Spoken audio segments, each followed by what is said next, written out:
Lecture du livre Vivre à la campagne d'Ellen G. White. Chapitre 1. Sortez des grandes villes. Les dangers des grandes villes. Peu de personnes comprennent combien il est important d'éviter autant que possible toute association défavorable à la vie religieuse. En choisissant un endroit où ils vont vivre, peu nombreux sont ceux qui font de leur prospérité spirituelle leur premier souci. Les parents affluent vers les grandes villes avec leur famille parce qu'ils s'imaginent gagner plus facilement leur vie qu'à la campagne. Après l'école, les enfants n'ayant rien à faire s'éduquent dans la rue. Ils acquièrent de leurs mauvais camarades le vice et la dissipation. Les parents s'en rendent bien compte, mais comme il faudrait consentir à un sacrifice pour réparer leur erreur, ils restent là où ils sont jusqu'à ce que Satan domine entièrement leurs enfants. Mieux vaut sacrifier toute considération mondaine que de mettre en péril les précieuses âmes confiées à vos soins. Assaillies comme elles le seront par les tentations, elles devaient être préparées à les affronter. Mais il est encore de votre devoir de bannir toute influence, de briser toute habitude, de rompre tout lien qui vous empêche, vous et votre famille, du plus libre, du plus franc et du plus sincère des engagements envers Dieu. Plutôt qu'une ville surpeuplée, cherchez quelques endroits retirés où vos enfants seront autant que possible à l'abri de la tentation. Là, par le pratique et le précepte, apprenez à se rendre utile. Le prophète Ézéchiel énumère ainsi les causes qui entraînent le péché et la destruction de Sodome. Elle avait de l'orgueil. Elle vivait dans l'abondance et dans une insouciante sécurité. Elle et ses filles, elles ne soutenaient pas la main des malheureux et de l'indigent. Tous ceux qui voudront échapper au sort de Sodome doivent s'écarter de la voie qui attira les jugements de Dieu sur la cité corrompue. La vie urbaine n'est pas selon le plan de Dieu. Dans le monde entier, les grandes villes deviennent des foyers du vice. De tous côtés, on y voit et on y entend le mal. Partout, on y trouve des incitations à la sensualité et à la dissipation. La marée de la corruption et du crime monte sans cesse. Chaque jour apporte le récit de nouvelles violences, de vols, de meurtres, de suicides et de crimes innombrables. La vie y est anormale et artificielle. La prêter au gain, le tourbillon des plaisirs et des jouissances, soif du luxe et de l'extravagance, détourne la pensée du but que nous devons poursuivre et ouvre la porte à des maux sans nombre, exerçant sur la jeunesse un attrait presque irrésistible. L'amour du plaisir est une des tentations les plus subtiles et les plus dangereuses qui assaillent les enfants et la jeunesse des grandes villes. Il y a beaucoup de jours fériés, les jeux et les courses de chevaux attirent des milliers de personnes. Les tourbillons de l'excitation et du plaisir les détournent des humbles devoirs de l'existence. L'argent qui aurait dû être économisé pour un meilleur usage est ainsi gaspillé en divertissement. Les agissements des conglomérats et des syndicats et les grèves qui en résultent rendent les conditions de vie dans les grandes villes de plus en plus difficiles. De sérieuses difficultés nous attendent et bien des familles seront obligées de quitter les grandes villes. Les conditions physiques y sont souvent un danger pour la santé. Le contact toujours possible avec des malades, un air vicié, une eau impure, des aliments malsains, des logements sombres, insalubres et exigus sont quelques-uns des mots nombreux qu'on y rencontre. Il n'est pas conforme au dessein de Dieu que les hommes s'entassent dans les grandes villes, serrés dans une rangée de maisons ou un immeuble. Dieu plaça nos premiers parents au milieu des scènes champêtres où résonnaient des sons mélodieux dont il voudrait nous faire jouir encore aujourd'hui.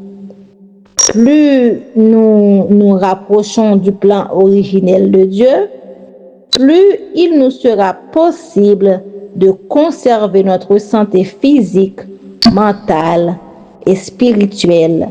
Ministère de la guérison, page 307-308, édition 1905. Un esprit indolent. À partir de 2 heures du matin, je suis resté éveillé. Pendant la nuit, je tenais conseil. J'exhortais vivement quelques familles à se prévaloir des moyens que Dieu met à leur disposition et à quitter les grandes villes pour sauver leurs enfants. Certaines étaient indolentes, ne faisant aucun effort décisif en ce sens. Les anges de miséricorde pressèrent l'eau, sa femme et ses filles en les prenant par la main. Si l'eau s'était hâtée comme le Seigneur le désirait, sa femme ne serait pas devenue une statue de sel. L'eau avait un esprit trop indolent. Ne soyons pas comme lui. La même voix qui avertit l'eau qu'il devait quitter Sodome nous invite en ces termes: sortez du milieu d'eux et soyez à l'écart. Ne touchez à rien de ce qui est impur. Ceux qui obéissent à ces avertissements trouveront un refuge. Que chaque homme soit clairvoyant en ce qui concerne et qu'il essaie de sauver sa famille. Qu'il se saigne pour la tâche. Dieu lui révélera au fur et à mesure ce qu'il aura à faire. Écoutez la voix de Dieu à travers les paroles de l'apôtre Paul. Travaillez à votre salut avec crainte et tremblement, car c'est à Dieu qui crée en vous le vouloir et le faire selon son bon plaisir. L'eau parcourut la plaine à pas lents et réticents. Il était associé depuis si longtemps avec les artisans du mal qu'il ne put voir le danger qui l'entourait que lorsque sa femme fut transformée à jamais en statue de sel. Review générale, 11 décembre 1900. Les jugements de Dieu fondront sur les grandes villes. L'heure arrive où les jugements de Dieu fondront sur les très grandes villes. Encore un peu de temps et elles seront terriblement secouées. Quelle que soit la grandeur et la solidité des édifices, quelles que soient les précautions contre l'incendie, si Dieu les touche, elles ne seront plus que ruines en quelques minutes ou en quelques heures. Les grandes villes impies de la planète seront rasées. Dieu nous montre par les catastrophes qui s'abattent actuellement sur les grands bâtiments et affectent en partie les grandes villes, ce qui arrivera à l'échelle de la Terre. Témoignage volume 3, page 131. Conséquences du mépris des avertissements. J'ai reçu l'ordre d'annoncer que les grandes villes remplies de transgressions et où le péché a été poussé à l'extrême seront détruites par les tremblements de terre, par le feu et l'eau. La terre entière sera avertie de l'existence de Dieu et de son autorité. Ces forces invisibles provoqueront des destructions, des catastrophes et la mort. Toutes les richesses accumulées seront réduites à néant. Il y aura des catastrophes, des malheurs vraiment terribles, totalement inattendus. Ces événements destructeurs se succéderont les uns après les autres. Si l'on prête attention aux avertissements donnés par Dieu, si les églises se répandent et redeviennent fidèles, il se peut que d'autres grandes villes seront épargnées pendant quelque temps encore. Mais si les hommes qui ont été trompés persistent à marcher dans les mêmes voies, s'ils méprisent la loi de Dieu et enseignent de fausses doctrines, Dieu permettra des catastrophes afin d'éveiller la conscience des hommes. Le Seigneur ne rejettera pas d'emblée tous les transgresseurs. Il ne détruira pas sans aucune autre nation, sans aucune autre des nations entières, mais il châtiera les grandes villes et les lieux où les humains ont permis aux puissances sataniques de les posséder. Les grandes villes de ces nations seront traitées avec sévérité. Néanmoins, elles ne connaîtront pas la grande fureur de Dieu, parce que certaines âmes renonceront aux tromperies de l'ennemi, se repentiront et se convertiront. Cependant, la masse accumuleront la colère pour le jour de la colère. Manuscrit 35, 1906. Voir aussi Évangélisé, page 31. L'imminence du jugement de Dieu. Nous ne devrions pas construire dans les grandes villes, car les jugements de Dieu vont bientôt fondre sur elles. Lettre 158, 1902.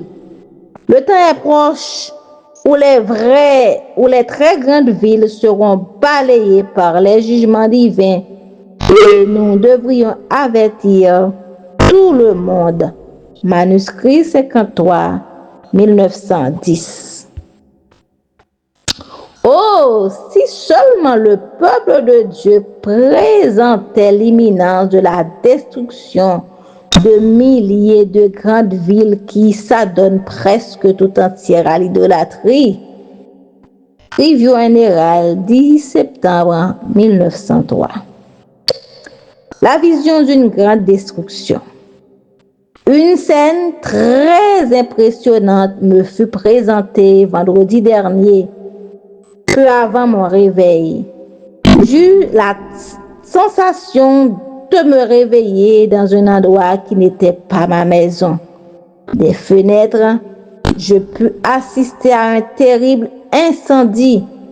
De grosses boules de feu tombaient sur des maisons et de ces boules sortaient des flèches enflammées qui volaient dans toutes les directions. Il devenait impossible de lutter contre les incendies, si bien que beaucoup d'endroits furent détruits. La frayeur des gens était indescriptible. Au bout d'un certain temps, je m'éveillerai et j'aperçois que j'étais chez moi. Lettre 278, 1906. Évangélisé, page 32. Les efforts de Dieu pour réveiller le peuple. Le 16 avril 1906, me trouvant à Loma Linda, en Californie, une scène extraordinaire passa devant moi. Pendant une vision de la nuit, je me trouvais sur une hauteur d'où je pouvais voir les maisons s'écrouer comme des roseaux sous le vent. Des édifices grands et petits s'écroulaient, lieux de plaisir, théâtres, hôtels, demeures somptueux, tout était ébranlé et brisé en morceaux. Un grand nombre de gens étaient exterminés et l'air était rempli des cris aigus de ceux qui étaient terrifiés ou blessés. Les anges destructeurs envoyés de Dieu étaient à l'œuvre. Un simple attouchement et des constructions si solidement édifiées qu'on les aurait crues à l'abri de tout danger n'était plus qu'une tasse de décombres. Il n'y avait plus de sécurité nulle part. Je me sentais pas en péril, mais il m'est impossible de décrire la scène épouvantable qui passait devant moi. Il semblait que la patience divine était épuisée et que le jour du jugement était venu. L'ange qui se tenait auprès de moi me dit alors que bien peu se font une idée de la méchanceté qui sévit aujourd'hui dans le monde. Particulièrement dans les très grandes villes, le Seigneur a fixé un temps, ajouta-t-il, où sa colère s'exercera contre ceux qui persistent à mépriser sa loi. Le tableau qui me fut présenté était terrible, mais je fus bien plus impressionné par les instructions que je reçus à cette occasion. L'ange qui m'accompagnait déclara que la souveraineté de Dieu et le caractère sacré de sa loi devaient être manifestés aux yeux de tous ceux qui refusent obstinément d'obéir au roi des rois. Ces derniers seront frappés de châtiments miséricordieux dont le but est de les rendre conscients, si possible, de la culpabilité de leur conduite. Témoignage volume pour l'Église, volume 3, page 393-394, édition 1900. Danger pour ceux qui restent inutilement. En accord avec la lumière que j'ai reçue, j'exhorte vivement notre peuple à sortir des grands centres urbains. La corruption grandit dans les grandes villes et il apparaît de plus en plus évident que ceux qui y restent sans raison agissent ainsi au péril de leur âme. Manuscrit 115, 1907.